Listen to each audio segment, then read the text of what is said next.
my name is Telly Valerie Ono, and I am from St. Vincent and the Grenadines, although I've been in St. Kitts and Nevis now for, I think this year will make 14 years.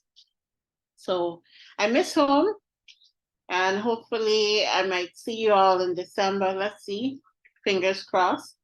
But anyway, or at least early next year.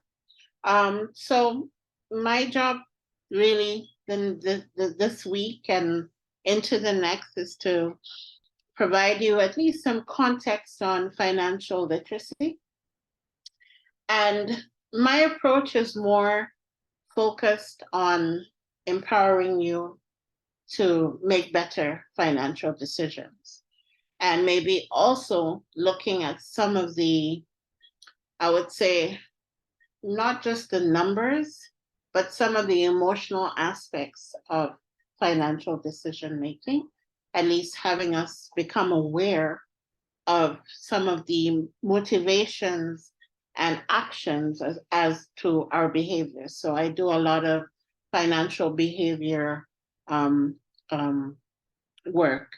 So for those of you who've known me, I've been a management consultant for many, many years, over 20 years, in fact. And over time, in the last 10 years, I sort of started evolving a little bit. I've done a lot of work in my management consultancy. I've always worked a lot, obviously, in agriculture and agro-processing. So I do a lot of work with SMEs in this regard. And in the last 10 years, I started focusing on some of our biggest pain points, which is access to finance. Because no matter what you do in terms of supporting entrepreneurs, etc., at some point, access to finance becomes an issue. So I took an interest in the financial supply side, and I've done quite a number of things in the area. And in the last, I would say, 4 years, you could say, I went through it through a non-traditional method. First, as a management consultant, I did some work to help reorganize and retransform some of the indigenous banks. So as you can see, some of the banks currently have been buying up some of the Canadian banks and kind of consolidating. So I did some of that preliminary work. And then adding a lens, another business lens, I'm into tech. So I started looking at financial technology in a very big way. And in that context, I've done quite a bit and currently still doing quite a bit in the area with another group I'm part of, where we're building out payment systems and infrastructures that banks use to transfer payments. So on the transaction side, I was lucky, like just before COVID, I managed to enter into a relationship with a private banking group. So I actually am heading their compliance department. They're based in Canada, but they have operations in different countries. And I'm happy to be based where I want to be based, and I can work where I want to work, but still operate in this global space. And in that context, we do a lot of asset management and wealth management for high net worth clients and SMEs that are growing. So I've had the perspective of, working with small entrepreneurs, startups, people even from the idea stage, right up to those persons who are building wealth. And I've had the opportunity to see how you could say the wealthy people build their wealth. And it definitely stems from a mindset.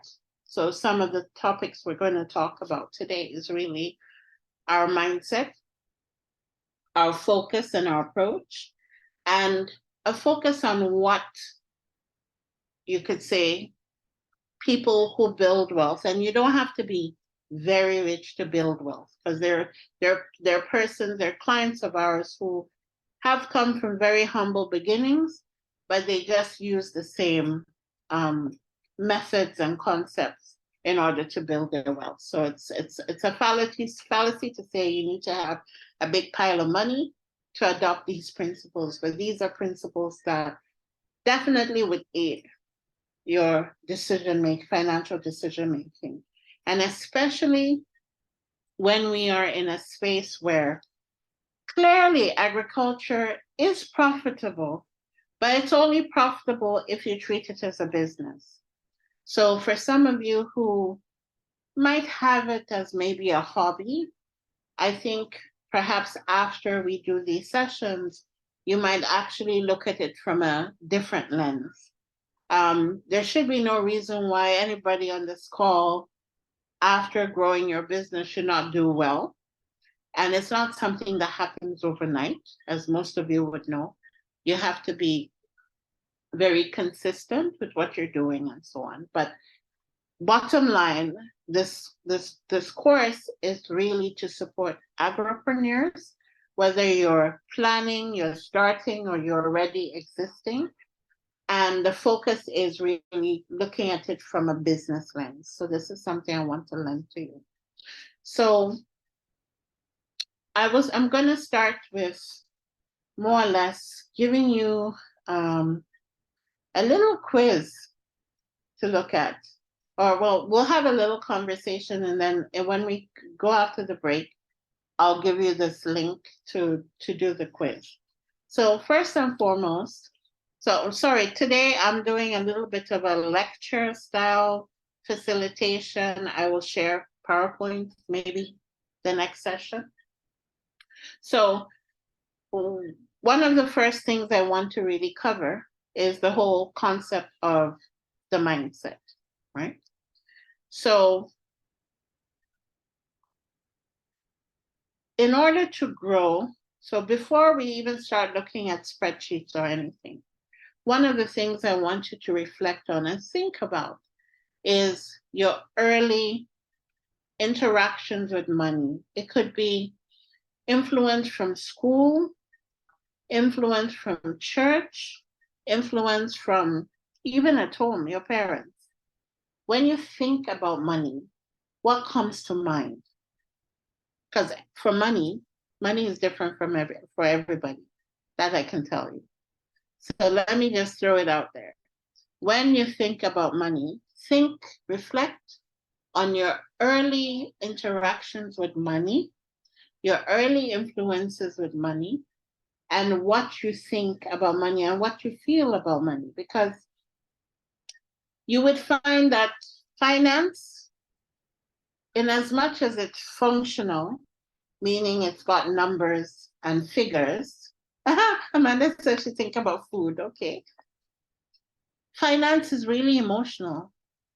And why is it that, because we're all women here, budgeting, great. Why is it that when men every day could meet themselves wherever in a bar or wherever and start talking about money easily, but when it comes to women, it's like a hush-hush taboo. We don't really talk much about it.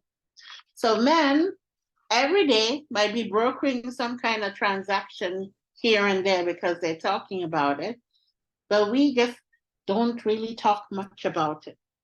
It seems to be an internal thing because finance is, I would say, 80% emotional and then 20% numbers.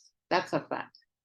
So someone said food budgeting. I'm opening up the floor to all of you. What do you think about money? Who wants to go first? When I think about money, I think about spending and saving. Okay. Spending and saving. Okay, good. Michelle. Anyone else?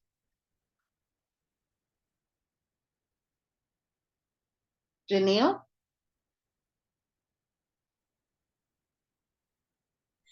When I think about money, I think about a powerful tool that is used to determine, one's upward or downward mobility. Okay.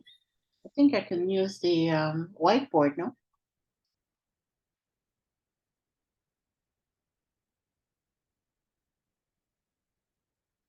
Use this whiteboard. Investment portfolio. Ooh, Joylyn, we have a conversation about that one too. I'm trying to share the whiteboard. Okay. Very good.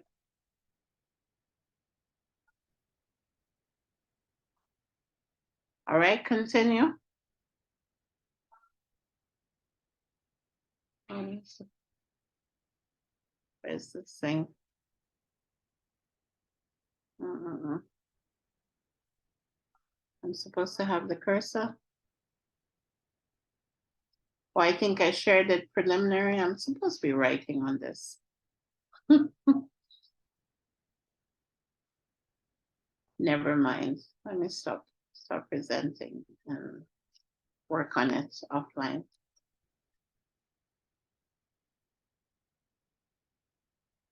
Okay, powerful tool, Janelle said. Patrice said she thinks about how I can make more of it, how I can manage it best. Great. Joyella?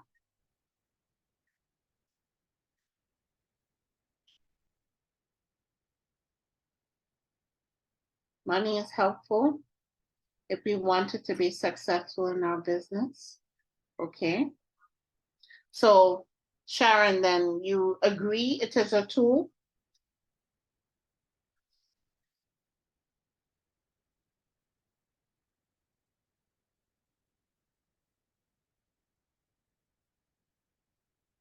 Yeah, it's a tool.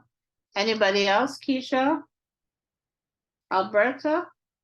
Oh, there's a Miss King that jumped in. I didn't get an introduction to Miss King. Hi, good night. Good night. I'm out. Tell us what it is you do. um, you mean in terms of how it relates to the course? Yes. Okay, well, I just started agro-processing business, Island Teas, SVG. Okay. We offer quality tea bags. Mm-hmm. Yes, we have 5 flavors. So I am just now getting into the whole aspect of business as well as the agricultural part of it. Okay, so you came in, started with agro-processing, and you started off with teas. Yes. Very good.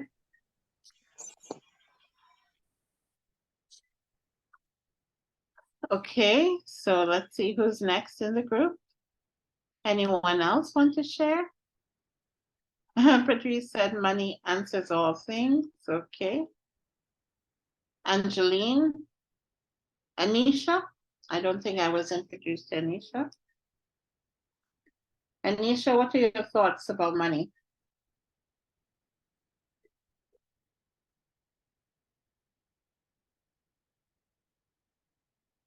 Shafika?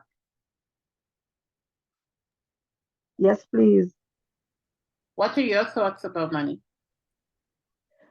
Okay, so when I think of money, Yeah. I think of ways in which I can better myself using money, ways in which I can help others using money. Yeah. Okay. Good. So you see money as a tool to help others or help yourself or both?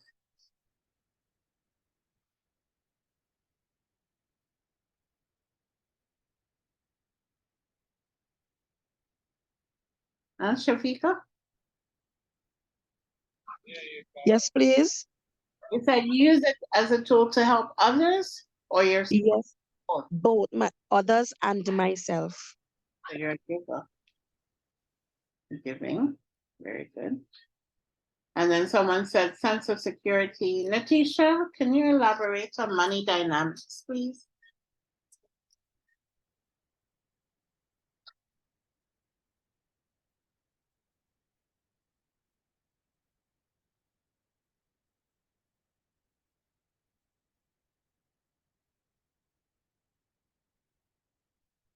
Okay. Money is vital in the economy, and knowing what to do with it, how to use it, how to spin it back, and a lot of things influences money, emotions, spending. If you're depressed, you might tend to think, and you have to know what to invest in, what not to invest in. If it's going to be beneficial, if it's not going to be beneficial, it's a lot of aspect to money. You just have to know. Once you know, it would work for you. But if you once you know and you practice it, that is, it would work for you. If not, then you'll have to continue working for it. Oh, okay. So just the dynamics of knowing all the ins and outs. So everyone is actually correct. So I want us to quickly do a quick quiz. It's called the money personality. Let's see if I've shared it in the group. See what's happening. Where have you guys gone? Oh, okay, it's up here. Okay, I'm shared it in the chat. So this is a quick quiz. So as I said before, money, when you're dealing with money and finance, 70% is actually emotional. And so psychologists have been able to kind of map some of the things we think about money. And they tend to be, these are psychometric surveys, they tend to be, I would say, 80% accurate. But you know, we always shift as we evolve, or we have many different types of life events. We end up evolving, right? But for the most part, you can at least try, and if you've never done it before, I encourage you to take a quick quiz. So we're going to take, let's see, 5 minutes. It's very quick to complete the quiz, and read through the quiz. Answer as honestly as you can about where you are right now in your life and what you really think the answer is based on your thing. So for example, the first question, a world without money sounds, is it impossible to you or it sounds amazing? Yep, this is an individual survey, so each person is going to have their different perspectives. For me, I'm going to put it impossible, but that's just my opinion, right? So I don't want to bias you guys. Take a few minutes. And I think 1 or 2 questions are not necessarily designed for our market. Something about 401k. So just to explain to you, in the US, unlike St. Vincent and the Grenadines and most Caribbean islands, they're kind of lucky in a way where when you're working, so you know, like when you have to pay NIS, like, you know, your government contribution when you're working. So this is like a little bit beyond the NIS, where everywhere you work, you actually have an investment account which goes towards your retirement.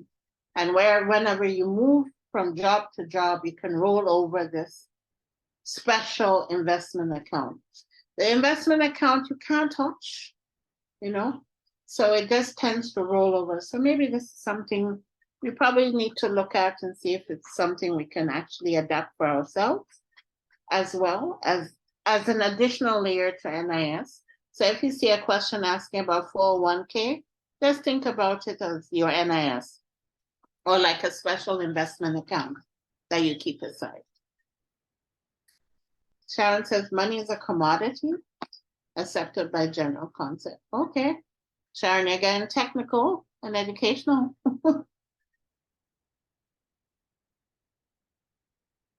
Stick to a strict budget. Okay. Good.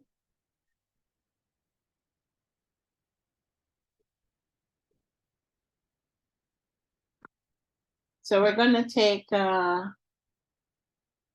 5 minutes. Let me know by typing yes if you have finished the quiz.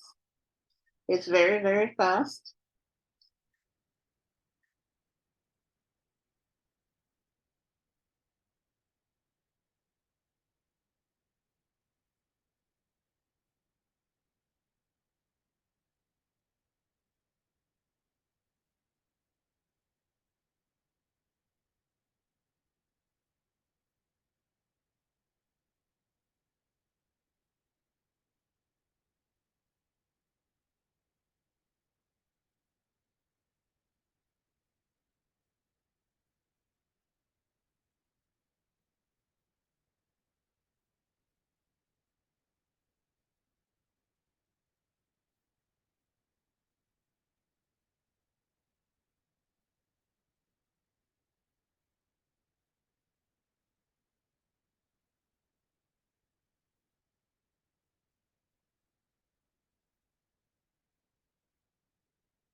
Stick to a strict budget. Okay.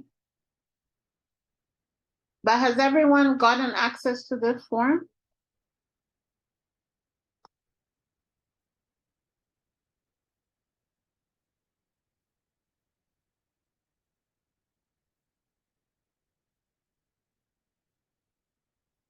Okay.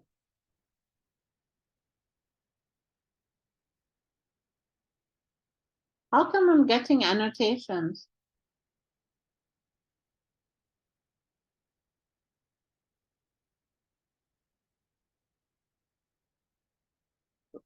So I want each and every one to do the form. Okay. Okay. Bye.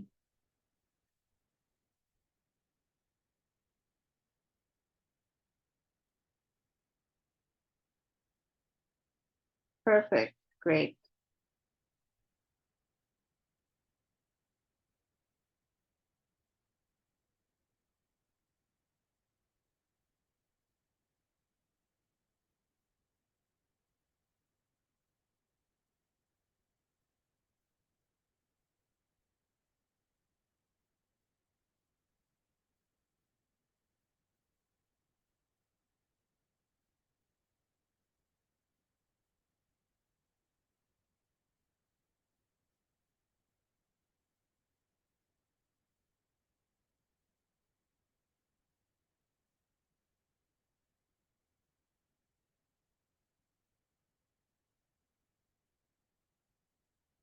Okay, someone says Joy. Okay, you guys doing the annotations. Interesting. How you do that? Latoya, are you seeing this? Yes, I am. I'm not sure how it's actually happening, but yes, I'm seeing it. Annotating, they're annotating it. Okay. I would have never thought of that. Okay, someone said follow up. Okay. But remember, it's different for everyone, right? This is just a hypothetical one. We're putting it together. Okay. Would you live like every day is a vacation, or you want a skyscraper with your name on it? What are you building? An empire? Or you just want to spend on lifestyle? You want a skyscraper, Natisha? Janelle's like, no, no, no. Just give me, I want to live every day like a vacation. All right, then.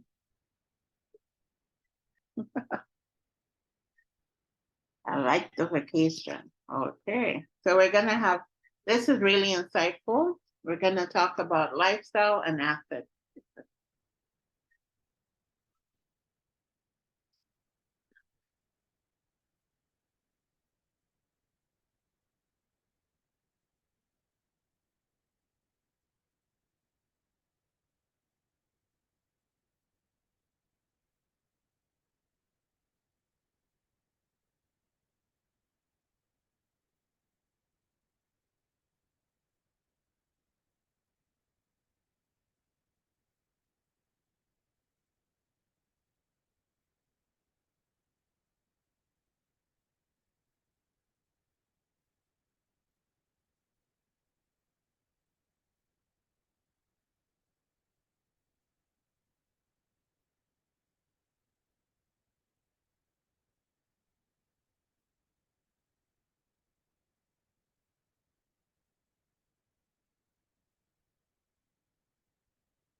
Okay, someone wants a skyscraper. Natisha finished the quiz. Okay. So I'm going to pick skyscraper. And remember, I talked about the 401k. How many of us are actually actively putting money aside and into an investment account that you don't touch? So in our context, this could be like putting money in like a Get Cool, you know, Kingston Credit Union, Bonpan, or one of those areas. Yeah, just smiley face. You sure if I ask you how much money you put aside in an investment? Anyway, in St. Vincent, we're a little different. So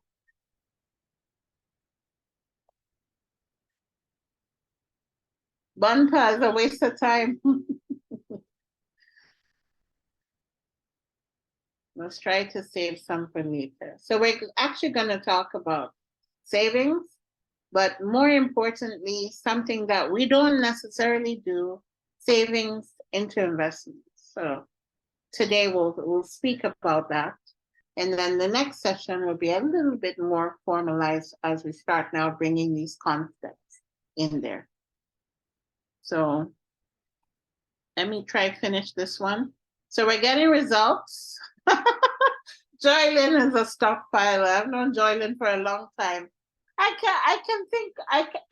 figure he's gonna be a stockpiler for real. Really frugal. So Joylyn, as a stockpiler, floor is yours.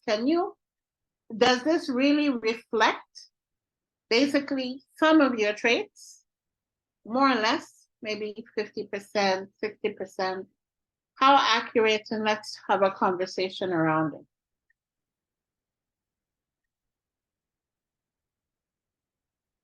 Oh, okay. Okay, so Bonpan is a no-no. All right. Yeah. Hello. Yes, Joylyn.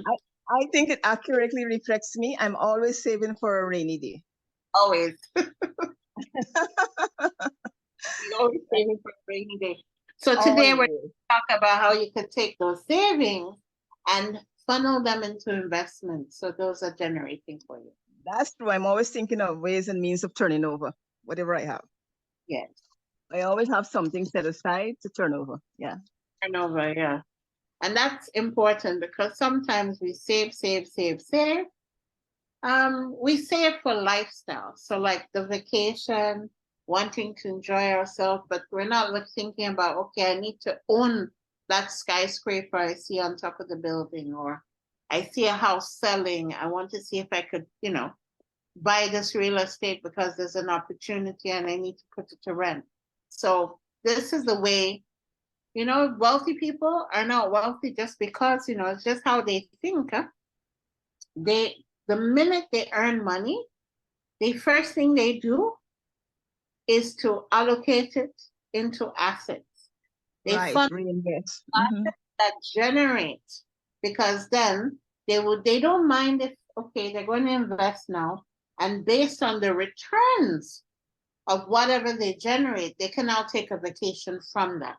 But they're not going to take a vacation off the principal. So say we're all working and we're having an employment, so you're getting a salary, correct? Or wages.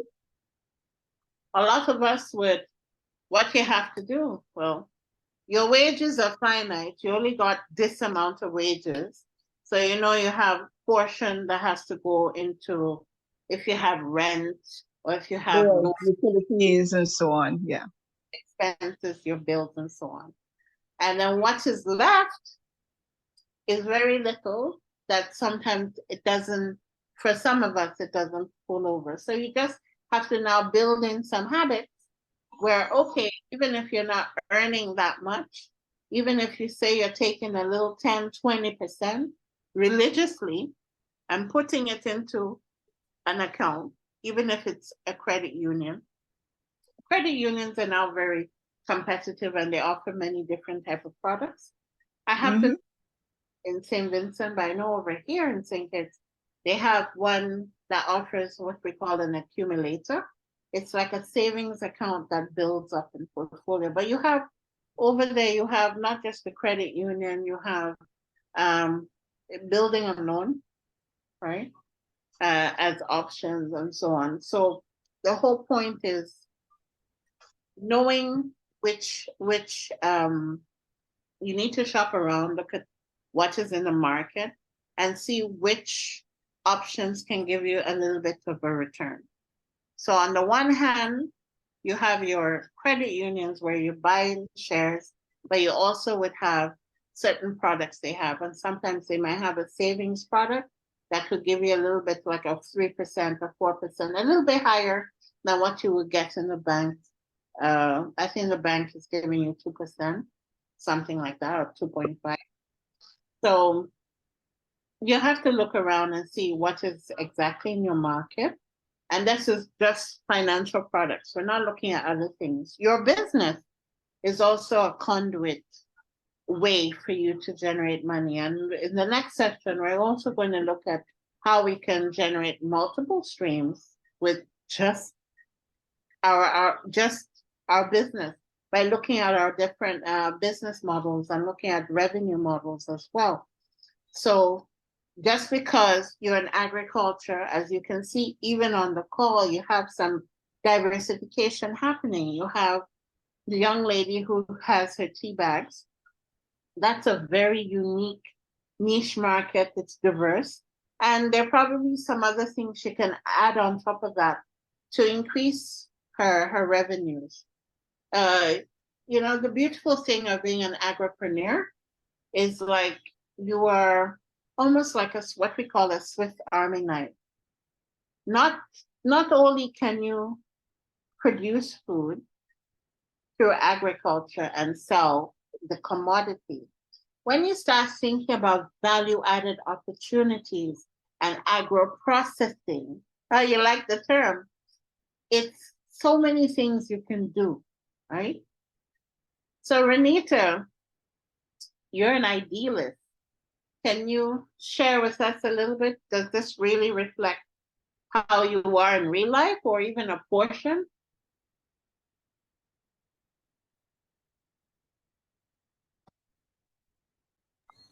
Well, I would like to believe so. I don't money is not a big thing for me. Although Okay. I know it is very important in life or whatever. I mean, maybe because I kind of know how to make money, it doesn't bother me that much. Okay.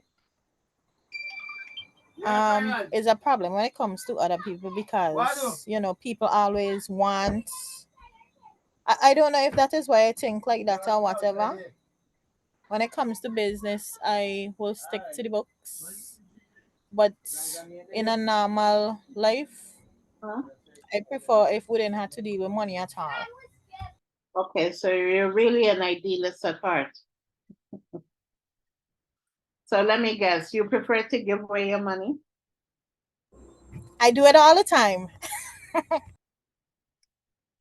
You see, and a lot of us women, listen, in life, when we're born on earth, there are many things you can do with money. You save it, you give it away, and yes, giving is normal, even in the Bible, tithing.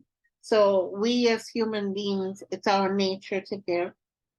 And the nurturing aspect of us women, it's very natural to be always thinking of others and giving. So it's not to say you shouldn't be a giver, but there has to be some sort of balance. You need to save, and you need to save towards investments, which is key. Okay. And then you need to manage, of course, the expenditures and how you spend. That's just it, basically.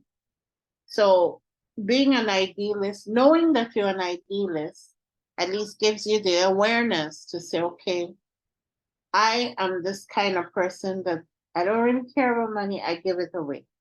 But let's look at the big picture. You now have to think about why is it you want to build your business, right? Are you not thinking about leaving a legacy? You know, when you're younger, it doesn't really matter. But as you start getting older, you start thinking about, what are you going to leave behind for your family, right? and start to now think about those roots. So when you start thinking about why, or even if it is the fact that you can use it as a tool to really amplify your purpose. Because if you like giving, can you design your business model so not only does it generate, so it can you be a sustainable business, it can generate income, but it also generates impact, meaning you can give, you can empower, you can do the things that really make you joyful. So knowing is half the battle. Once you know how to then make certain decisions to manage it. Because if you overgive, you're not going to have enough to then really create an impact. And I used to be like you, where I used to be when I was younger, just very, very, you could call me the super idealist. Of course, I get involved, and most of us will get involved with nonprofits, do everything because we have this passion to give. It got to a point where I'm like, I'm helping everybody, but not helping myself. And it came to the realization that until you can help yourself, you can't really help other people. What's the point? If I focus on building up myself, building up my brand, building up my business, then I can then be in a position where I can actually actively give every year. I can actively give back. So then you have to then start thinking about your value system and see, okay, because at the end of the day, you don't want to sacrifice your business because you have this habit of giving out, because you fall under people's pressure, you bulk under people's pressure asking for money. Let me tell you something. People will always ask you for money. That is a given. So just imagine every day you're going to have somebody harassing you for money. You have to learn how to say no. At some point, you have to learn how to say no. Because if you keep giving yourself, you're giving yourself a disservice. You're never going to grow your business. You're never going to grow. There are times when you can give them, and there are times when you can say, okay, rather than give you money, let me help you get somewhere.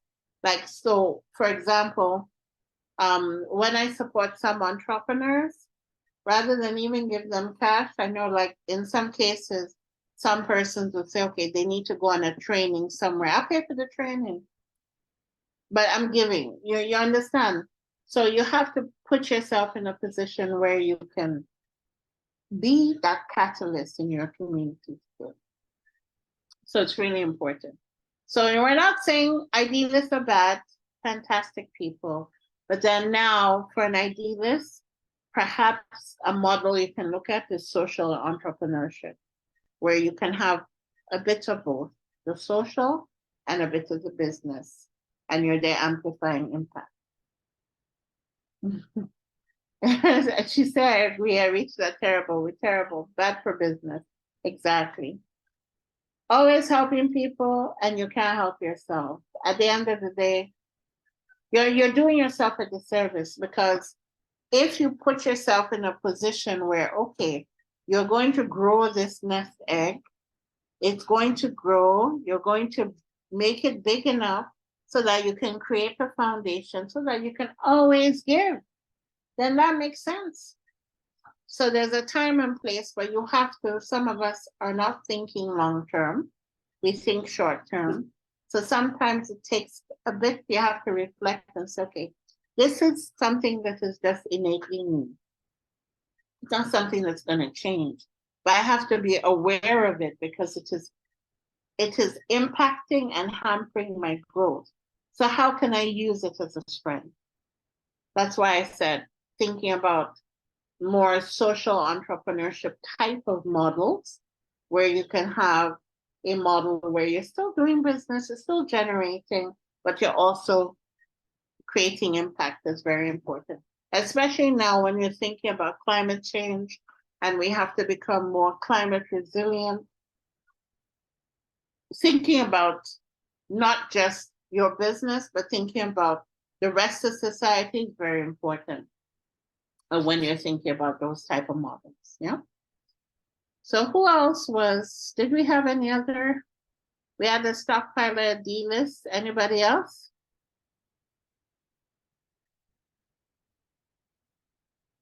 Some people love to take your weakness for their sweetness. Exactly. Who else did the quiz? Any other person? Did we have any celebrity?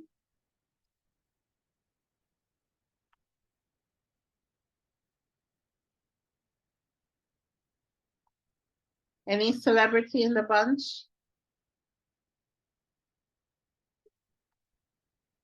Okay, stockpiler. We spoke about the stockpiler. Natalie, did the stockpiler resonate with you? I think so. Yeah. When I asked what's your biggest struggle financially, what would you say was your biggest struggle? Trying to see the options here. Which one did I choose?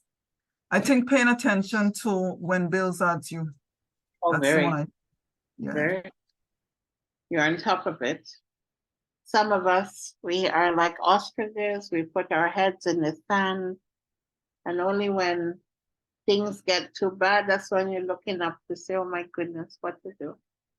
So there's some people who are just like that, just don't talk about money, don't talk about these things, because it actually gives them anxiety, right? So for some people, it gives them anxiety. So this is why you have to also think about what are the influences you've had growing up that might cause that. And you'll be surprised. The way we socialize, the way we see our parents spending money, saving money, the money behaviors actually create our own money behaviors. So the reality is we have to be very conscious of what our money behaviors are and also where our money behaviors originated from. If you have a parent that's always saving, like, okay, in my case, I had both parents. My mom, she's a teacher, retired. My mom always used to say, go to your daddy for money. And no matter how many times I would beg her, what she did, she would stockpile her money and she wouldn't even give a pin. So for me, mommy was like Scrooge growing up.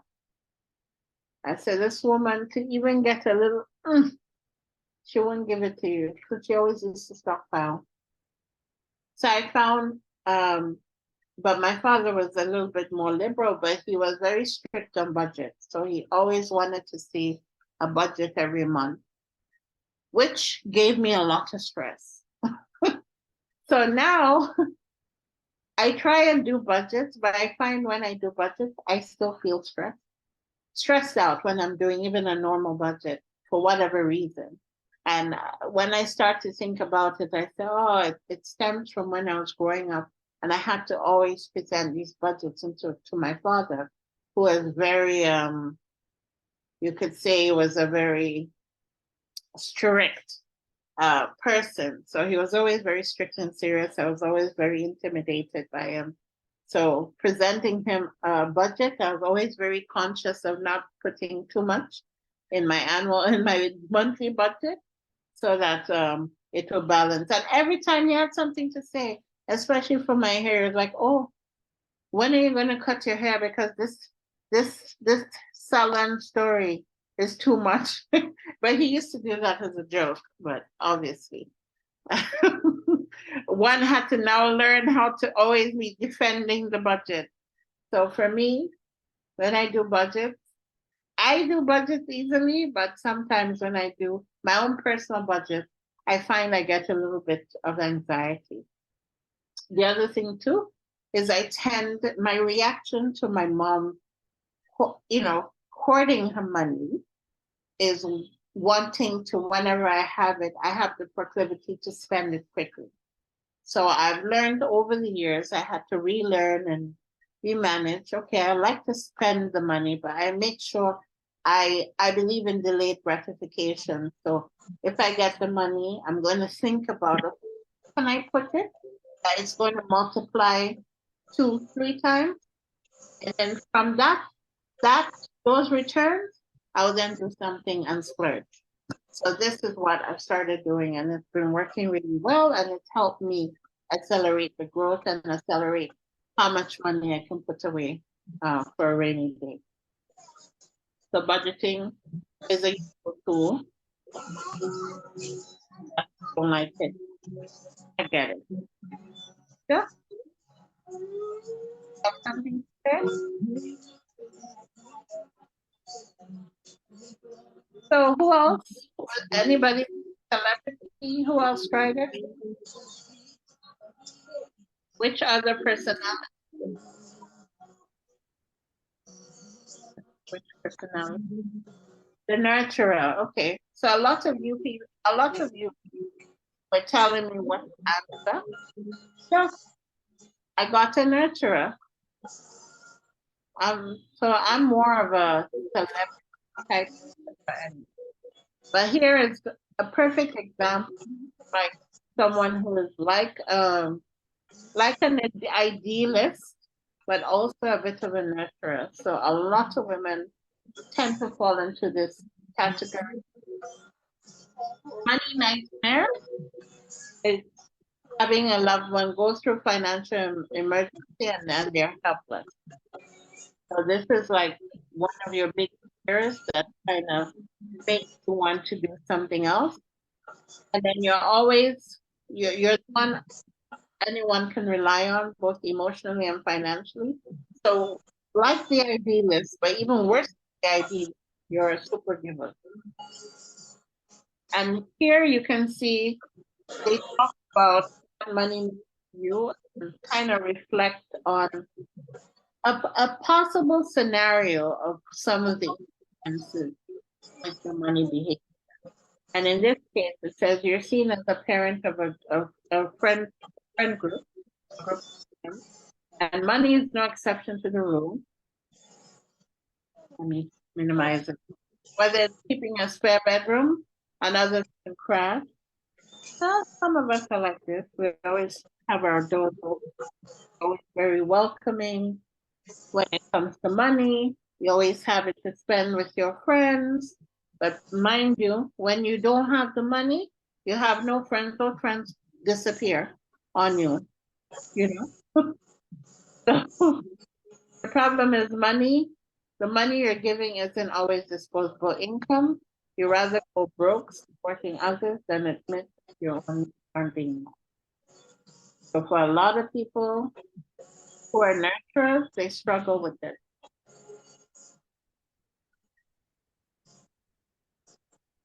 How to blame this on all your childhood? Your role as the responsible one was adopted very early in life. So sometimes we might develop certain behaviors out of certain life events. So in a case like this, it's not saying this doesn't have to happen to everyone. Just one possible explanation. It doesn't mean it's the only explanation. But some cases where maybe you have two parents that are absent and the child has to all of a sudden take a lot of responsibility, then they develop certain coping behaviors, which then translate into their financial behaviors and their financial decision making. So this is to tell you that John, you said that's your category grade. So before we take a quick break, how do you say, is it algae, King? Yes, it's algae. Algae King, okay. Can you tell us about the conqueror? This description, I wouldn't say it's 100% descriptive of me. I agree with the part where it says your superpower is you see opportunities where others do not, and as well when it talks about productivity I'm a very I'm a go-getter. I don't like to sit down. I like to do this, do that. I'm all over the place in terms of productivity. So I agree to that part, but it says your money nightmare is you overlook a deal that would have made you a millionaire, and you have no one to blame but yourself. Not necessarily. I don't see that in myself. Maybe I could be wrong, but yeah. So if you miss an opportunity, don't blame yourself. Not necessarily. Like, I try my best to take, whatever opportunities I have. Like, I feel like if I miss an opportunity, I would beat up myself a lot. So I try my best to take, whatever opportunities are there. So I don't see it resonating with me. You're saying the same thing. If you don't take it up, you beat yourself up. Well, okay. It's saying the same thing, yeah.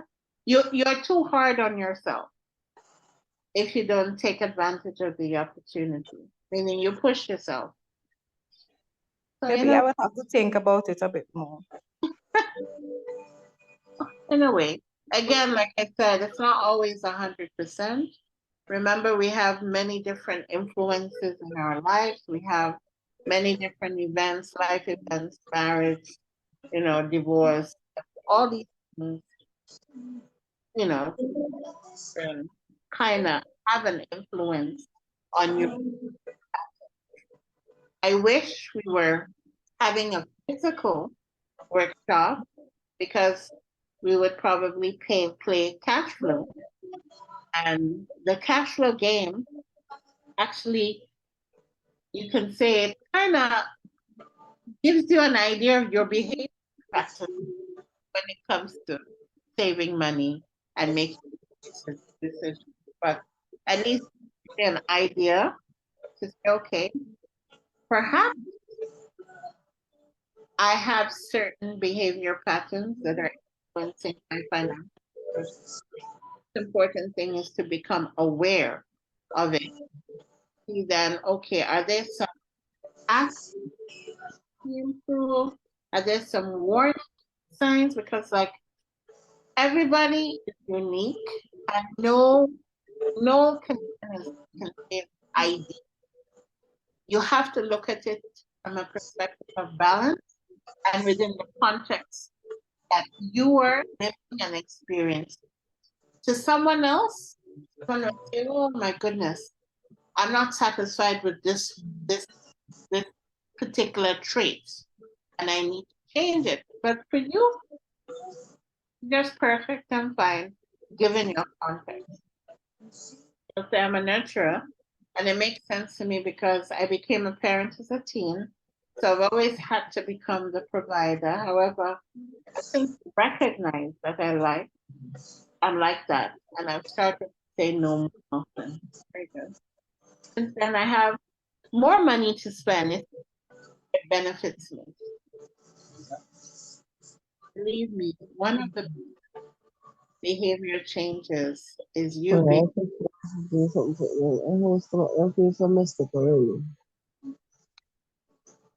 Sorry, Anisha, you're saying?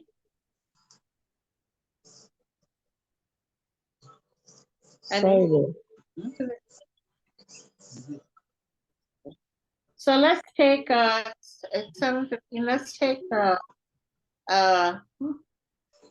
10-minute break and then come back.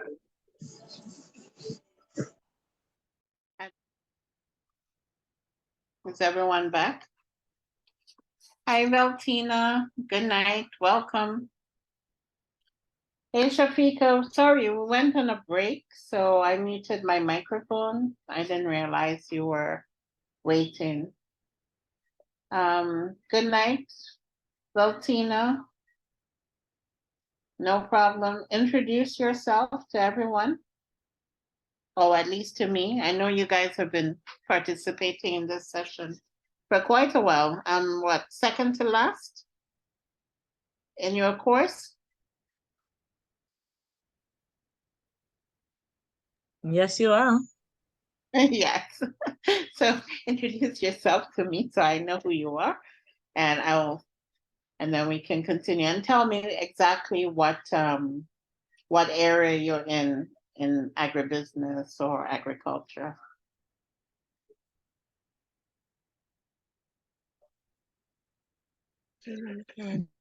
Good night. My name is Veltina Richards from Dixon Village, Georgetown. Well, I love backyard farming, so that's what I do. Georgetown. How is the area recovered since the volcano? You've had good recovery? So far, I think so. There's still a lot of ash up in my area, up in the mountains, but we've been having a lot of rain, so things are getting back. At least the positives were having lots of ashes. We can use the ash for fertilizer, no? And some organic type of farming. So that's good. All right, so we're back. Everyone stretched their legs, stretched out. Okay, so we spoke, so Valtina, the first session, we really started talking about money, how money influences our behavior, and how a lot of our financial decision making is really linked to emotions. So therefore, it stands to reason a lot of times we make financial decisions. You have to reflect because a lot of it could be emotionally driven. And over time, these behaviors become habits, and habits, even culture, that we don't even recognize anymore within ourselves. So the only way we can unpeel it is by really becoming more aware of our behavior, how we react to certain things, react to certain circumstances, and the type of decisions that we make. And if those decisions are, maybe if those decisions make us either spend more, spend irrationally. So like, have you heard of like, you know, when you're upset, do you always put aside some vex money and go and spend, you know, stuff like that. So there are some people who shopping is therapy for them. And so for persons who shopping is therapy, you have to definitely work very hard in terms of finding something new to latch onto instead of using shopping as therapy, because you shop and you empty your pockets, which is really unfair. Not saying that when you generate the money you generate, you can't enjoy it, but you have to be balanced. And especially now, when you're thinking about running your business, you have to be very, very focused because unfortunately, in our region, or in St. Vincent too, when it comes to access to finance, it can be a bit challenging. So then my next topic really is going to really tackle that access to finance piece. When we started this evening, I didn't really ask everyone exactly where they were in terms of interest in either investment. I got some feedback. There are a few people interested in investment or actively doing that. And I didn't get a sense of whether some persons are interested in like grants or actively looking at grants. I know some persons in the group are active grant writers. I know Joylyn for sure writes a lot of grants for many agencies. But I just want to get a sense of where do you see yourself right now in terms of accessing finance to help you with your business? Do you have an idea of what the options are? For example, this is an open floor, so don't be afraid. Ask me whatever questions so we can try and see how we can unlock this access to finance issue. Well, think recently the government was giving out some grants. I was actually thinking about signing up for it, but I'm not sure if it's still open up. Which one? Was giving out some prime, I think it's prime grants or something like that. Also the government, that's Invest SVG.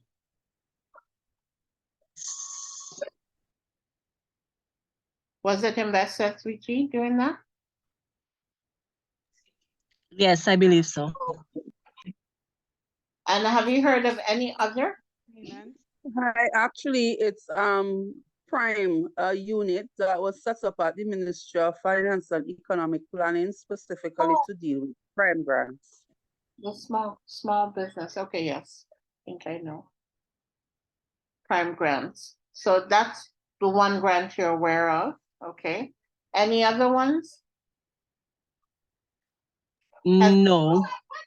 Anybody here ever looked at opportunities under climate finance for their business?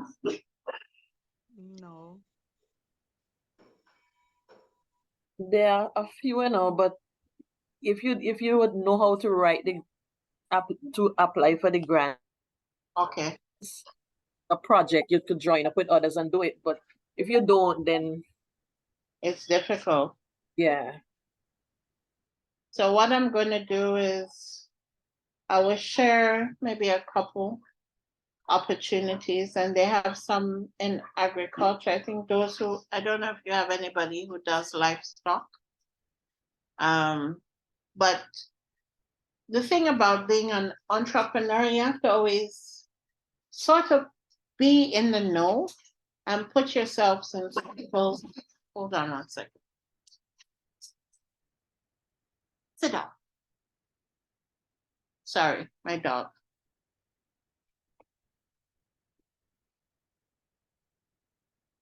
Since my son has grown up, I have two babies, two dogs. So yeah, so you have to put yourself in a position to always be in the know. So there have been quite a number of grants circulating for small businesses. Very recently, and I can look before our next session. Actually, the next session is on Thursday, correct? Right. So before our next session, I'm going to curate some grant opportunities for St. Vincent and the Grenadines. So St. Vincent and the Grenadines is lucky, unlike St. Kitts and Nevis, that is seen as a high-income country because of its citizenship by investment program. St. Vincent has access to so many different pools of grants. It's just that, unfortunately, not many people know how to access them.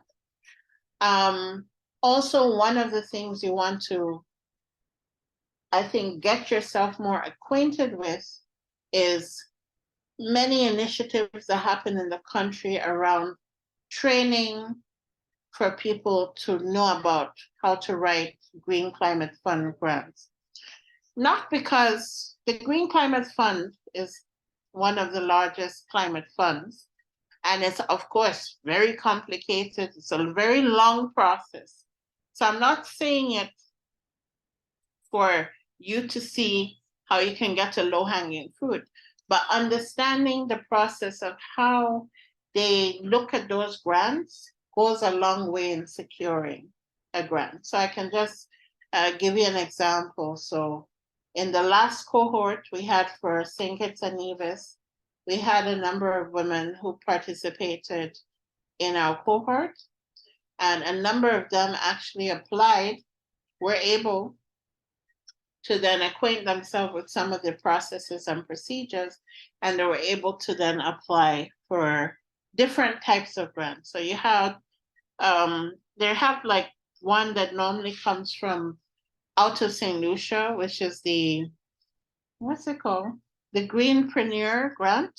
I think they had a very special program with the Qatar government, and they were giving people $50,000 US.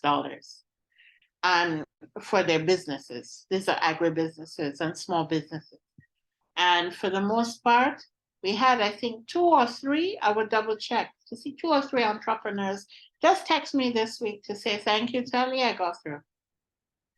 And a few others have been applying for things. So it's, while we may not have time in this program to really equip you, but I can at least point you to a few areas and spaces where you can actually learn where they are, acquire skills, and if you don't even have the skill, you might have a skill amongst yourselves to actually generate something, either individually or collectively.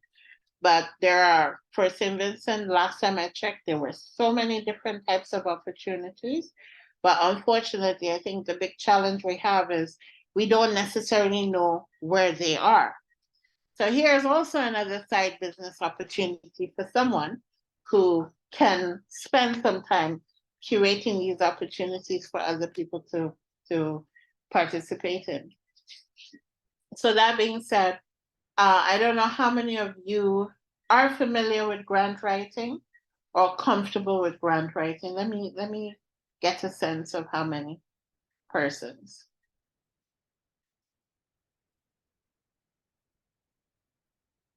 Grant writing in the chat, not familiar, not familiar.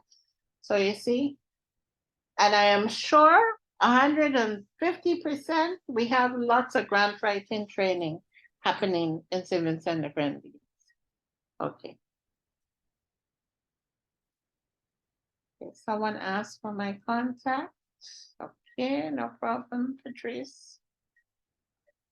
Not familiar, but love to learn. Okay, so therefore, I think Latoya, we may have to share some additional information in the chat. You have a chat? Yes, we do. So need to share some extra information just to get them familiar. I have a toolkit that I can share on writing certain concept notes. So let me just at least take 5 minutes to explain one thing. Because especially agriculture falls in an area that is severely impacted by climate change. Yes, of course, Starlin, you're familiar. There's so many opportunities right now thrown at agriculture, and I'm sure you've heard call for projects in the area of ag tech. So ag tech is where you use certain types of technologies to support the agriculture. So as you know, agriculture is starting to evolve. It's becoming more scientific, especially when you think about land size. People are starting to use greenhouses, even aquaponics and so on. Sometimes you can use technology to support your production. And you can here's some videos. Who's real me?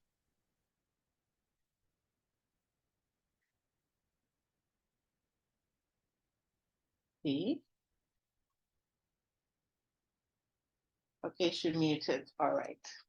So climate smart technologies, indeed, ag tech technologies, and right now it is one of the fastest growing areas where people are looking to invest money in to help accelerate agriculture. So I'm not saying you need to do some big fanciness, but even if you're doing something in the area of, say, aquaponics, and you're adding some more greenhouse systems and some control systems to go with it, there's funding for this. They have many different type of funding pools that you could probably tap in. Whether it is bigger projects or even smaller projects, there are many options for you to look at. So that's one opportunity, grants. Outside of grants, and of course, you need to make sure you know where the regional grants are coming from. So always check. Caribbean Export always has some opportunity. So if you're not familiar, you should sign up to their, what you call it? They have like a newsletter, and they send some newsletters, so you might see some opportunities. And I think they have another entity called the Caribbean Accelerator. before I go, I will show you some of the links to go and look on. And they also try and promote opportunities. They're based in Trinidad, but they try and promote opportunities across the region. And then sometimes, depending on which donor, you might have some projects that are just focused on maybe St. Vincent, Grenada, or a few countries together that you can access these opportunities. So whether it is you are implementing technology, be it climate smart technologies, be it normal digital technologies, maybe you need to get a payment point of sale for payments, okay? Or whether it is you are going online, now they have opportunities for people who are doing e-commerce because they're trying to encourage people to do e-commerce as well. So especially after the pandemic, they notice, well, even if you're in country, perhaps if you can do e-commerce, you can do deliveries to someone in another parish. So you could be in Trimaka, and you can deliver to Georgetown and so on and so forth. So these type of things, you have to be on the lookout.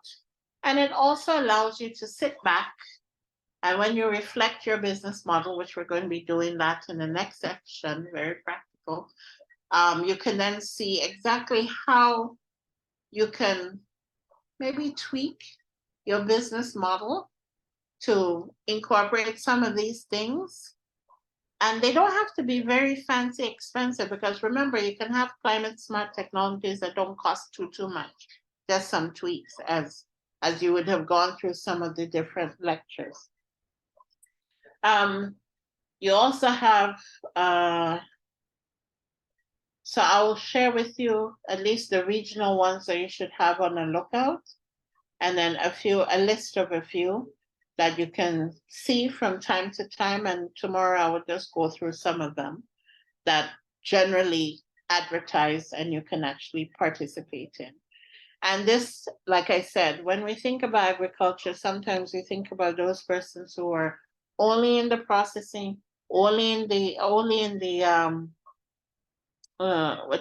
the production. But when we think about the whole value chain, you could have many more people in the space of agriculture doing different things. What about getting someone who can finance you, you know? What about NDF? Maybe you can even encourage NDF to participate in some things and offer you different type of, opportunities, different type of loans and so on. So that's one thing I wanted to talk about. The second thing that I think is a low-hanging fruit opportunity would be looking at what we have in place, okay? So for a lot of us, we don't necessarily have the luxury of getting any quote unquote loans from a bank, because the bank is going to tell you 14%, you're in agriculture, 14%, 7%. So a lot of us have to do some creative things, which we call bootstrapping, to generate the money. So if we do have time this session, I might introduce you to an entrepreneur on next Tuesday. And she actually did a 5-year bake sale to fund her business. Now she's in a store. She's been able to access finance, a number of things, was even able to get one of those Caribbean Export grants when they were available. But she did a 5-year bake sale. So sometimes you have to think outside of the box to even generate some cash flow, which is really king, to get yourself started, especially for those of you who need to get started without burning your existing business. So this is why I say it's important to start thinking diversification from the beginning, right? The young lady who says she does catering and wants to branch out and kind of mix both, perfect. Because you need to be able to diversify. When one income stream is down, you have another income stream. So when we start looking at creatively looking at opportunities within even your sector that you can actually generate revenue from, you're going to see that after a while, you're able to at least identify some more additional revenue streams that you can add to your existing business without stretching yourself, but can give you some really good business and diversify. It's not like you don't have to copy XYZ person because you all have different markets, different type of customers you're targeting. So we're going to look at that on Thursday. The other thing too, I want to introduce the concept of revenue-based financing. Has anyone heard of revenue-based financing?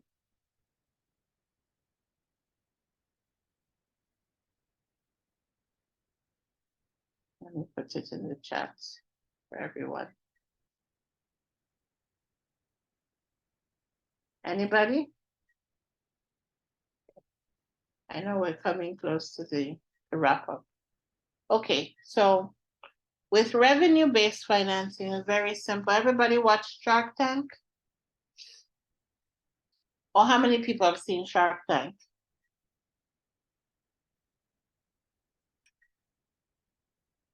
Okay, for those of you who've seen Shark Tank, you might have seen, I think, which shark is that? Mr. Wonderful? Sometimes Mr. Wonderful will offer an entrepreneur. So you have many ways of investing into an entity. You can invest. If you're investing equity, equity means they're taking shares, meaning ownership in the company. So if you're structured as a company and you have shares, if someone is buying into your shares and taking ownership, they're buying into a piece of ownership into your company. So that's one way of raising money on an equity basis. And this is what a lot of venture capital focus on.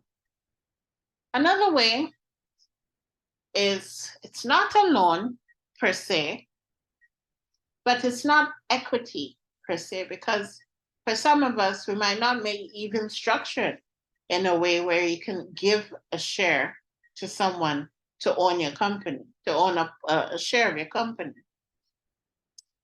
And especially in agriculture, we have products. So whether it is you're dealing with commodities, you're dealing with livestock, or you have products that you're generating, agro-processing, or even services. At the end of the day, what is our biggest pain point? Our biggest pain point is we have cash flow challenges because let's say we're looking at crops. By the time you prepare the field or prepare, if you're doing greenhouse preparation, and you plant, there is a gestation period and there's a growth period. So during that period, you have to wait for the thing to grow, no?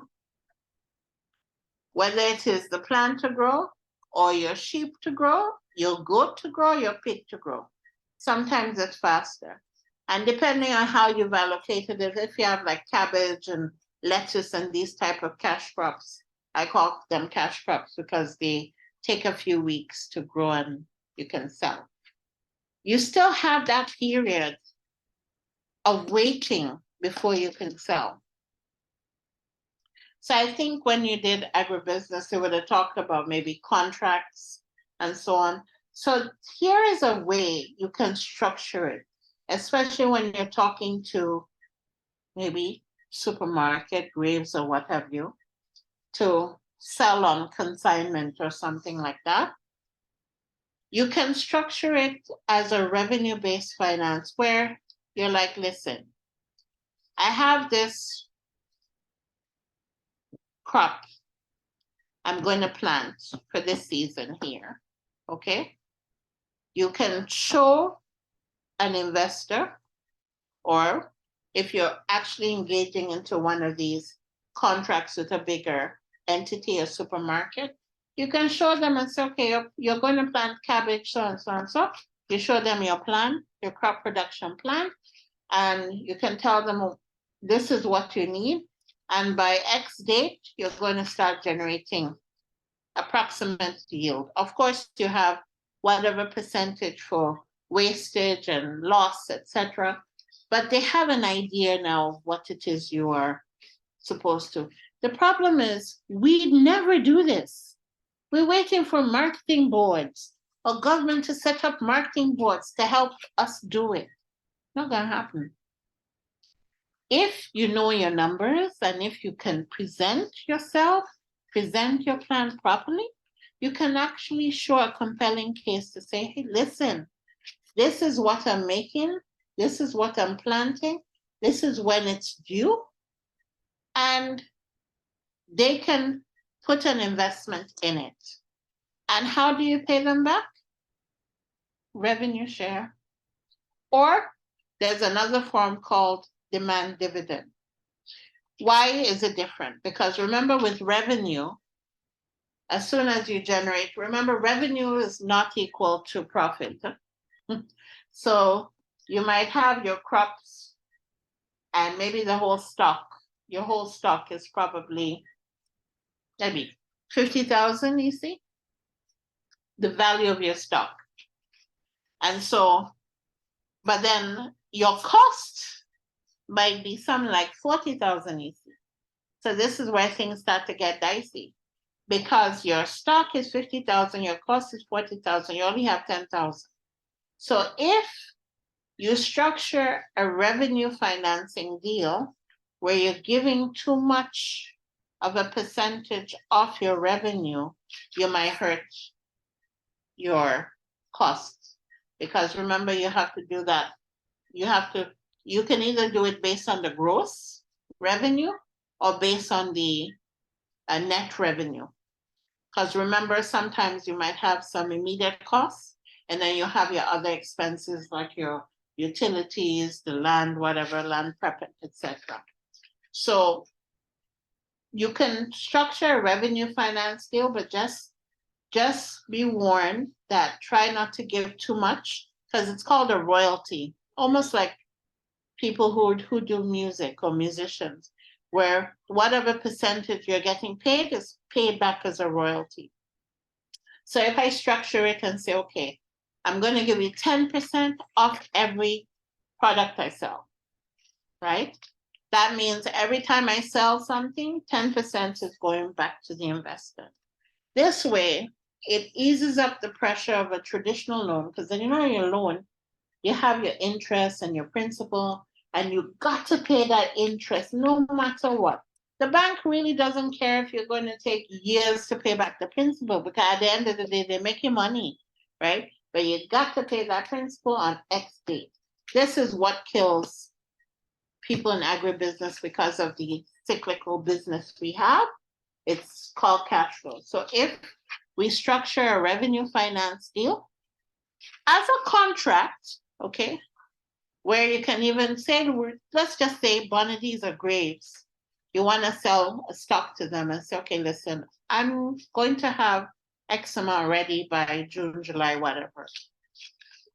My cost, invest in me or provide me maybe 30,000. And from the 30,000, I'll give you 5% off every unit I sell. That's a very flexible way of earning. So that's a share. The other form is called, it's a revenue-based finance. Well, it's like a revenue-based finance. It's called a demand dividend. The difference is you take it from the cash flow. So after you have taken out your costs, your immediate costs, and so on, out of your cash flow is then you can take a percentage from it. The beautiful thing with this is you can structure it as a contract. It could be fixed. It could be you can even cap it and say, okay, because obviously whoever's investing wants to get a return.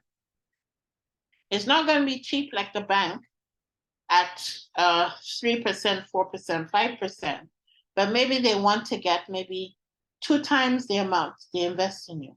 So they say, okay, you want 100,000? Okay, I'm going to give you 100,000. And at the end of the day, of course, it's not for free. So they might want two times that amount, maybe 200,000 as a return.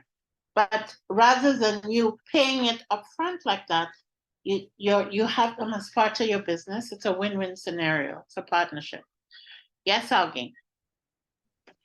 I have a question in regards to shareholders and payout. Like, what would you suggest? Is it like a monthly? Is it quarterly? Is it yearly? Like, what would you suggest for a small business? Okay. So for a small business, it really depends on what stage you're in. Generally speaking, you have many different ways of structuring an equity deal. So in a, how should I put it? They have an equity deal where an equity investor is coming in and they want a percentage of your business. And they may be looking at, maybe if you're looking at business angels, they may be looking at a 5-year return. So it really depends on the business.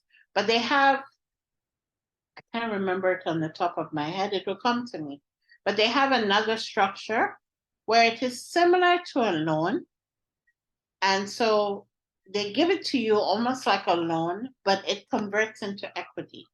So that is actually more feasible because guess what? If you're still at the starting stage or still at the early stage, remember your revenues are not necessarily too clear. You're probably still trying to figure out your market and so on. So for you to say, I'm going to give you, X% might be difficult.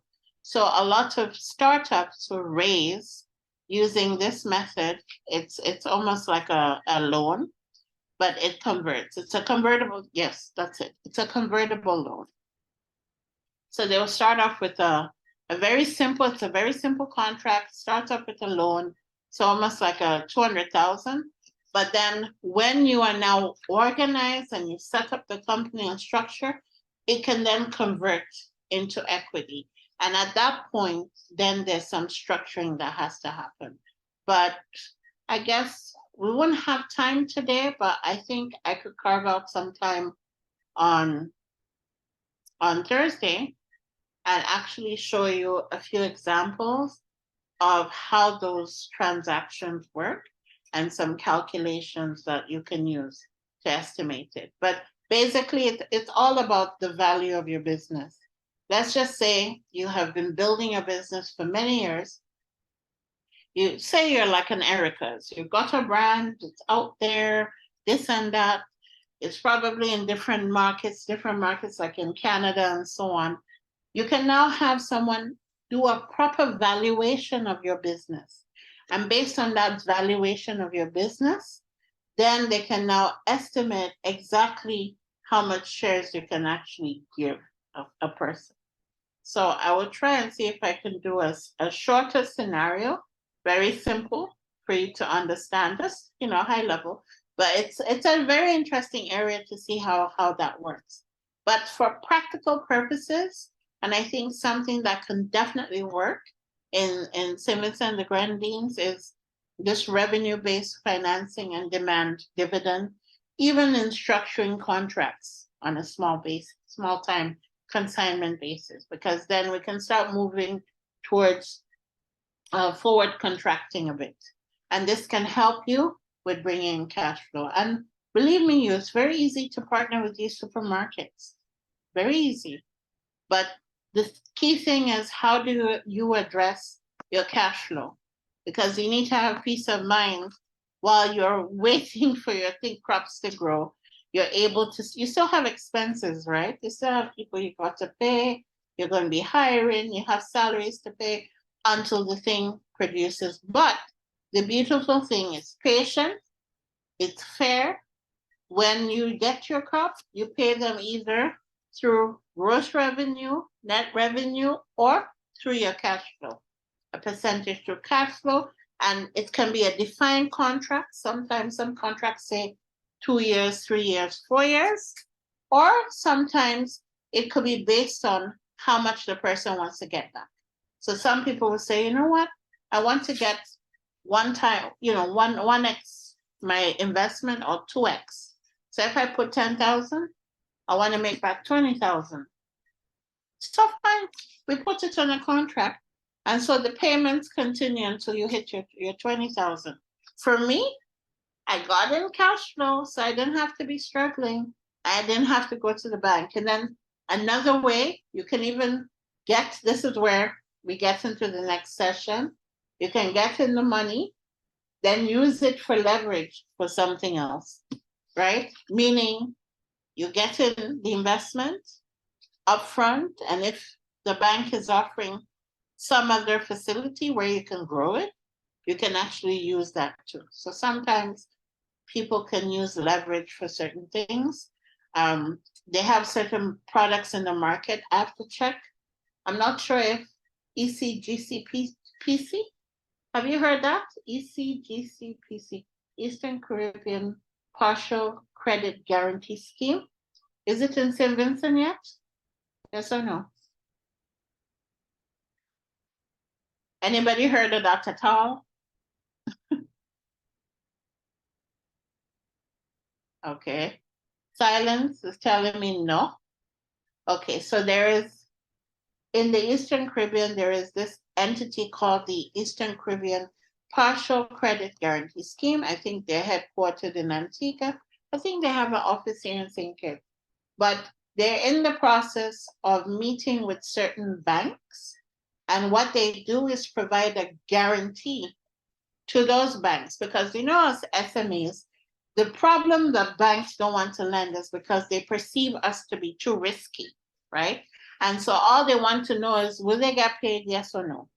So when they think of agriculture, they say, oh my goodness, and the risk with agriculture, if a hurricane comes, this and that and terror. So of course, we're now put in a higher category of risk. So with what the ECGCPC does is the Eastern Caribbean Central Bank has got a pool of funds that they've been able to put, and they say, okay, they're going to guarantee the loan 80%. So 80% of the loan is guaranteed. So the lender doesn't have to worry if there is a default, at least 80% of it is covered. Now, how it works in practice, we have to see, because I'm not sure if it's in St. Vincent. I will check and double check to see when they're planning to get into St. Vincent, and they might be working with credit unions and the banks, because this will help increase it. But of course, you still have to come up with like a little 10%, 20%. So what I've told some of my clients, I've told them, I said, listen, if you have a deal with a supermarket or a deal with a hotel, and you can get one of those revenue-based financing deals, you take that money and you can now come up with the 20% that's required to get us 300,000 EC loan. I think the loans are so cheap, it's must be 3% or 4%. I will check.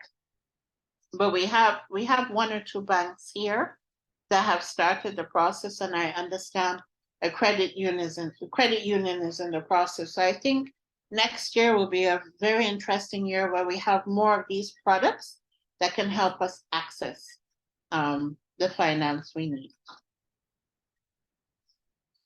I realize we're at 8:04. Any questions, concerns? Is there something you want me to address in the next session? And give me your perspective. Let's take at least 5-10 minutes. Give me your perspectives in terms of what you are seeing currently in the market.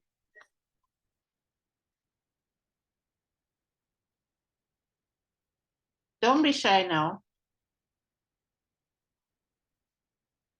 Renita, Patrice, Natalie. Oh, there's a Natalie Constance here. Good to meet you.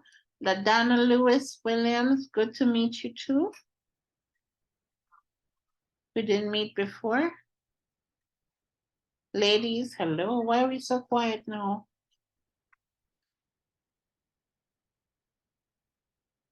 Lord Vincentians are not this quiet.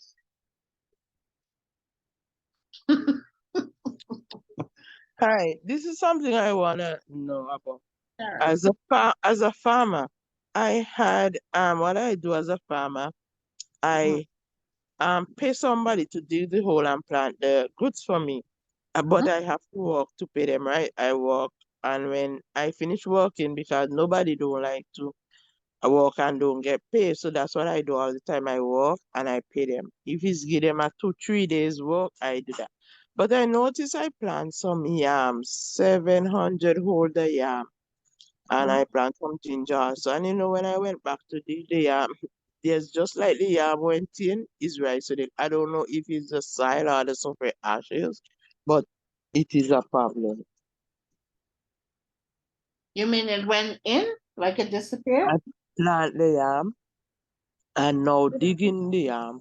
When you deck out the yam, it's just a little wrong one came out. It didn't expand inside the ground.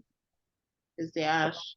Is it concentration of the ash? Yeah, I and mean, everybody complain about it. Everybody, because I know I plant the yam, I get them weed, I mow them, I give them the manure they're supposed to get and stuff like that. And now it's digging time, 700 hole, and to be honest, there's nothing inside there. So it just give me a kind of don't encourage with those yams. wow. Wow. And everybody complain about it who do it. Everybody complain about it. It's 4.5 acres of land. I have ginger, I have some tiny, I have dashi. You got people that go around and steal up things them and go with them. I don't bother with them. When they go, they cannot take all. But now I go and take them, there's nothing from them, and I already paid and everything. So this is where, I mean, did Mishka do your session on sustainable agriculture? Yeah, I think she did. Yeah, because I do all the stuff. Yeah.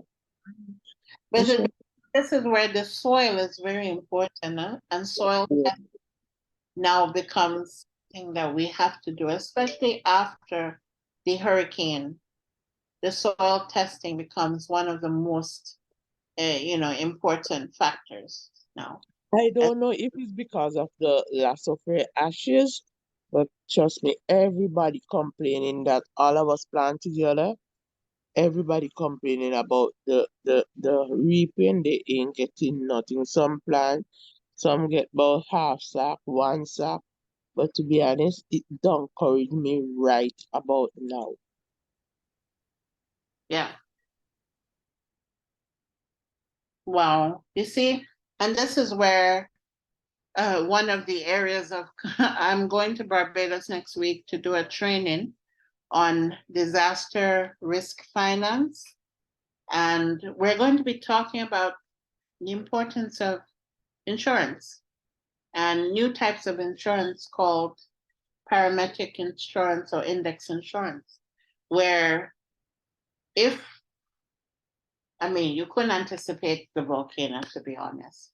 But if, say, we had an insurance product that could cover at least a portion of some of these damages, because you see this thing, if you had the insurance, you're able to at least get some kind of coverage from your crop.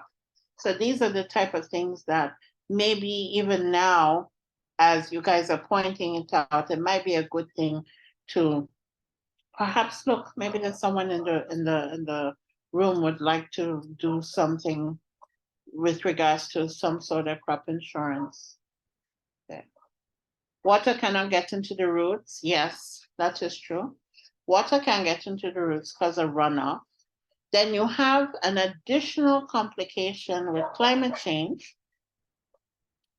And you know how hot it was this year? Very hot.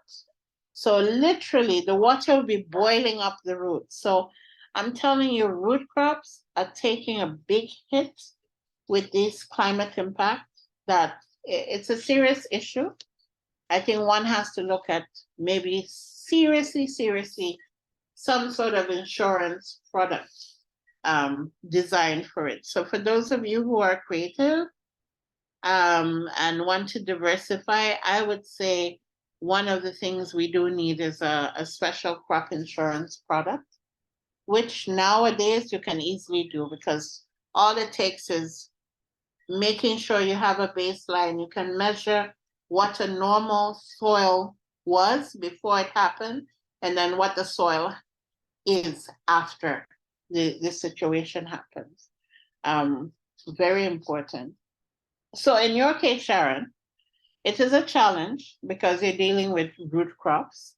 And so in your case, investment in soil testing is going to be very important before you plant, because obviously, look at how much you planted. That's a lot of stock that's just gone, right? So you would have saved yourself a lot of headaches if you were able to get soil testing done on time and at least identified the locations where you can actually plant. So that's the remedy for root crops. And then of course you want to diversify with other crops, right? And I have a backyard garden, right? I also have a backyard garden, and we plant about a couple of roots of yam. And these yam come out we plant some bobas and some other bold yam. And to be honest, my grandson dig them this week, and they come out very nice. They come out very nice in the backyard. So I don't know what, yeah, they come out very nice because he had two big bobas, which is the wrong yam. He had a couple of wrong one, about 4 to 5 wrong one, and they're big. So I was wondering what's the problem with that side, because it's different areas. The soil. Yeah. It's a good research exercise, guys, because you can also check. I remember years ago when we talked about soil testing, they made it so difficult and so expensive. Now with technologies, I'm sure they have different toolkits that don't cost that much for you to do your own soil testing. So that could be some homework for you to look into and see. And again, if it is a key area that needs to be done, then I think maybe, someone said something. Joylyn said, soil testing analysis was done in SVG last September. Report was submitted to Ministry of Agriculture. Yeah, but I don't think agriculture is going to check everybody's land and everybody's soil. Well, they didn't check mine, and they didn't decide that's the only thing. They went and gave me a help to clean the land to plant the goods then, but they didn't test the land or anything. So I'm sorry, the land didn't test. Okay. Well, okay, it's something that definitely is needed, because you can see that if there was investment in the soil testing, you wouldn't have planted where you planted. And then you get the results now. So at least now that you know what the issue is, we have to find some way of incorporating soil tests before you do the planting, especially when you're dealing with root crops, because of the volcano as a hazard, and you also have the But last year on the said land, I planted a different section, and it wasn't too bad. And this year I changed that area and put it on a different section, and nothing. So Can I right say now, something? Yes, Shavika.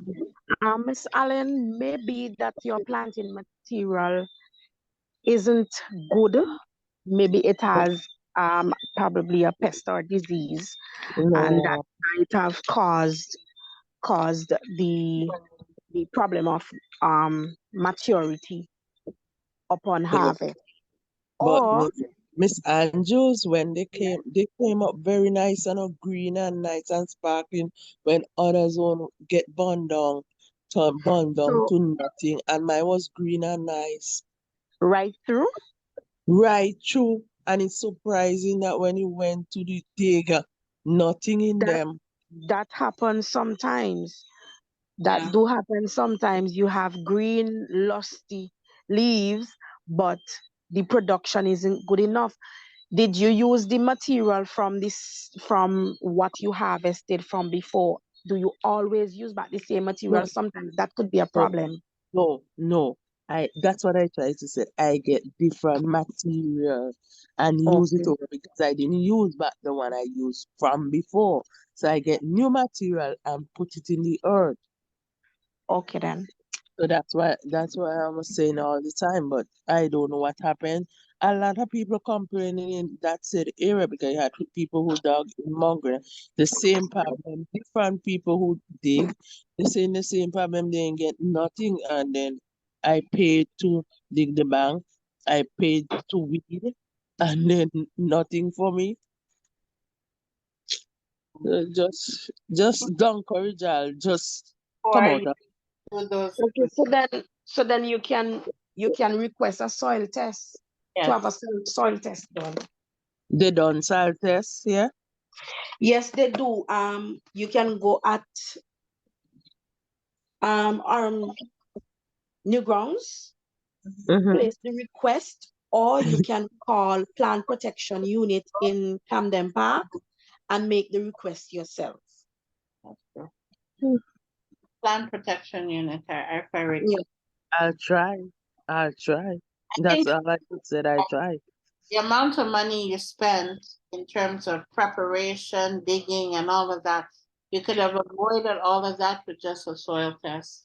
So has to now become part and parcel of your task that you have to do before you invest. Sorry, can I say something? Go Where ahead. is she located? Is she located in the windward side or the Yeah, north leeward? Winwood. North windward? On Sanssouci's estate. Sanssouci? Because what the analysis showed is that the lands in the northern part of St. Vincent, they are, because of the ash flow still in the soil, they are severely deficient. So you cannot have an upflow of macronutrients, we call it the nitrogen, phosphorus, and NPK, nitrogen, potassium, and phosphorus coming up to the soil for the plant. And people keep applying fertilizer when it is not needed to some of these crops. Yeah.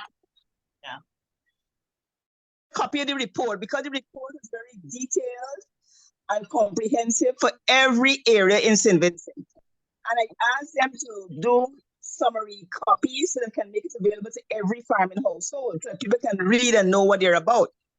But the overall conclusion of the analysis is that people are using fertilizers when they shouldn't use fertilizer because the soil is already very rich. And we keep applying NPK and all kind of fertilizer to the soil, and we're killing the yields of the plants and the plant growth. And to compound the problem, you have the ash flow still in the soil, which needs to be dug up.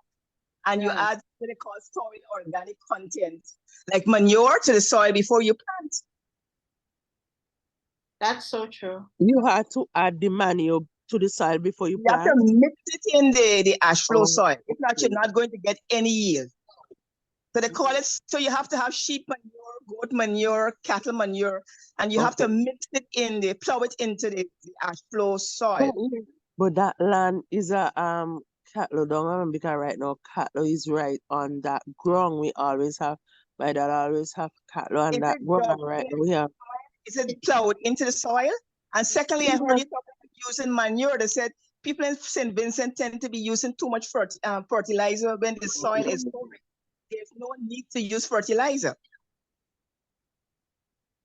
Remember, the volcanic ash already has all the nutrients of it. It's a natural fertilizer. Exactly. So, you have to dumb it down, and neutralizing it with manure would definitely do the trick. Oh. So I think you need to maybe see the report. I'll try to put a copy in the group chat. Yes. But it's very scientific. So we need a more simplified version, which the Agricultural Ministry was supposed to be working on, to circulate to farmers and to educate farmers about the soil types in different areas. Share it. We'll see if we can dumb it down and break it down. Yeah. Well, thank you. I'll try get the report when you all put it in and read about it. Yeah, sorry. I know it's rough. But again, these are the very things, because yes, all of you are making serious investments into your businesses. So you want to make sure you really are on the pulse with what are the key risks out there and how Yeah. you mitigate or avoid these risks and go around them. And yes, it might increase costs in the long run, but you know what? In the long run, it doesn't, because if you do proper soil tests and the soil tests give you results, it helps you with your decision making. So you know you're not going to spend all that money with a backhoe and all of that to get to plant. Because I mean, at the end of the day, that was a crop, that was a yield you just did not get, and it's not going to yield anything more. So you've lost an investment right there. And his manpower is manpower because it's somebody who do it. It's manpower. Yeah, it's manpower. And how much you pay for the manpower? Well, they had to pay $50 per day. And they count the bank sometimes they dig. Some will dig 84, some will dig 72. Oh, Yeah, depends on where you are and where your land is. yeah. From my recollection, they said the soil in the northern part of St. Vincent, North Leeward and North Windward have serious problems because of Yeah. the extent of the ash flow. And there were guidelines in terms of what to plant and what not to plant. And I think root crop is not appropriate to be planted at this point in time, given the ash flow, until you use the soil, the manure to plow into, well plowed into the soil. I'm not hearing anybody talking about it. I'm not hearing the ministry broadcast it or anything like that. It's very clear. I didn't know because last year I know I planted some yam. It didn't come out perfect, but I did get back something from it last year. Mm-hmm.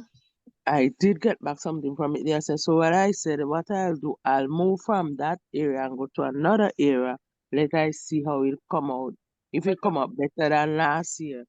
But when I think of that, Read the report about the North Windward area and what are the problems and what kind of manure you must avoid and what kind of fertilizer you must use or not use in the area. It was very detailed at the workshop.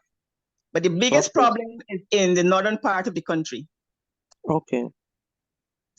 Well, now I understood and I'll just take it to consideration. It's the power of a network. I didn't hear you. I say you see the power of a network? I know. I'll provide the group chat with the necessary information. Okay, I'll go to it. And I think I have a summary of the After report. meeting, I'll go to it. Okay, thank you. Thank Thanks for you. sharing. Well, we're just about wrapping up. I wanted to make sure I kind of shared one or two links with you so you can go and also do your investigation. Have you heard of Caribbean exports?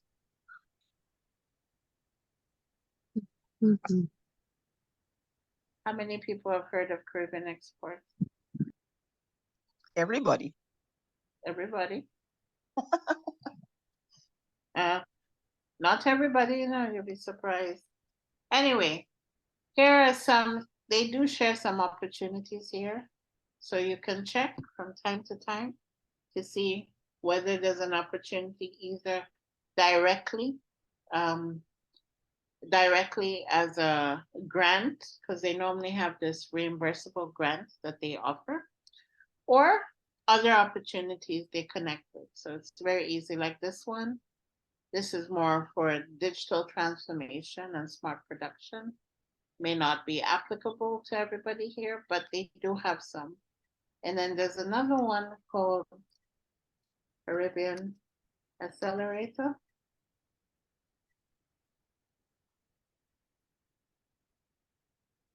Caribbean Climate Smart Accelerator, yes, sorry. It's caribbeanaccelerator.org, right? And here, what they've started doing is they realize that many different opportunities come and people don't know about it. So they've started collecting these opportunities. So you just go to funding opportunities, and sometimes they may have a call for projects. So what I try and tell people, I encourage persons, even if you're not successful the first time, it's very good to put yourself in the mix and apply for these things, because then you can start building out your skills, you know. And then of course there might be people who can help you, you know. This Eastern Caribbean Greenpreneur, the last call they had, they're giving up to 50,000. So you have to keep your ears close. This date is wrong. They had another call in August. So let's see what happens next year, and we'll keep our ears to the ground. This development innovation ventures, this is still ongoing actually. And I think you can get up to 250,000. See, they accept applications on a rolling basis, 365 days a year. And I believe this planting seeds is like a smaller type of investment grant, which is open to all of the Caribbean. So they also accept small grants throughout the year. And from time to time, they will have their own like special call for proposals and so on. So I know recently they had a big call for proposals for people in agriculture and in ag tech. So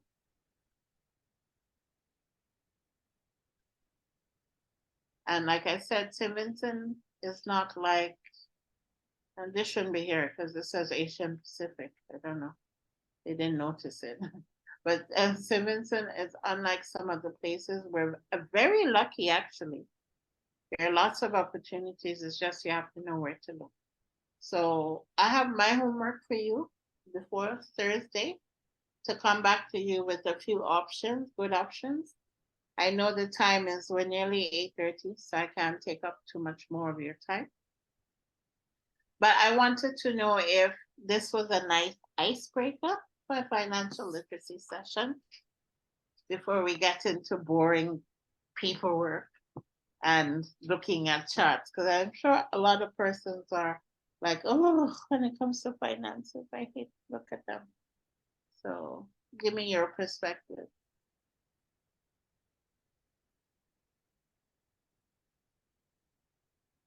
You're welcome, Alma. Feedback? Why is everyone quiet? I tell you, Vincent, are not quiet enough. So don't leave me hanging. Before we go, a few words. Angeline, Sherla?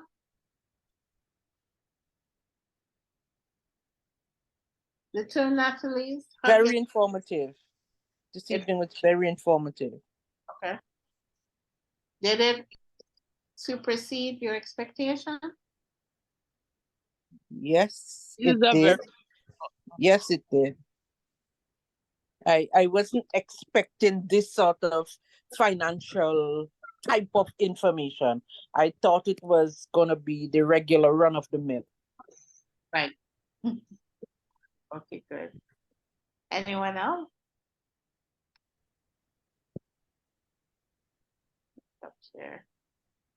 It is very informative and interesting, and there's something that I never knew before that I know now. So I just have to just apply to them. And I want to say thank you so much. Thank you, Sharon. Such as what things you didn't know before?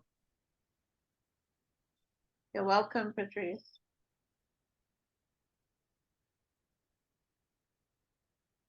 Thanks, Joylyn. The investment and how you can get a loan and how you can go to other places and get the help, the financial help.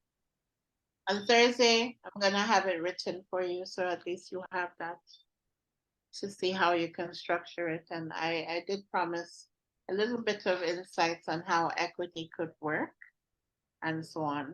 So this way you can rally around people who are already in business. They have the money. They're not investing, and we don't necessarily like to invest with one another. But believe me, you in St. Vincent, you do have certain entrepreneurs who have been there, who are also willing to invest. You just have to give them and showcase them exactly how they can get their return. And you see, risks, know your risks. And when you identify all your risks, you can indicate, okay, so this is the risk, this is that risk, and this is how I'm going to manage my risk. So I definitely will speak to Anna and see if she's available for Tuesday so that she can share with you practical experience as an entrepreneur, as someone who, when I met, she was so shy, that has grown into a very, very, you can say, powerful leader in her right, and is still growing, doing little exports and so on. So I will ask to see if she's available, because it's always good to hear from an entrepreneur as well, to learn how they did it from their own very practical perspective. So, all right. Well, listen, it's 8:30 and you're still here. I can't believe it. Anyway, I won't keep you back anyway. Latoya, you seeing this? I want to thank everybody for making it, and thank you for your time. And on Thursday, I pray to God we will have another session, and I'll try, and even before time, let Latoya know if there's something specific you want us to cover. I think we lost Latoya's connection, has been on and off. So with that, I want to say have a blessed night, get some rest, and I'm on to doing something else.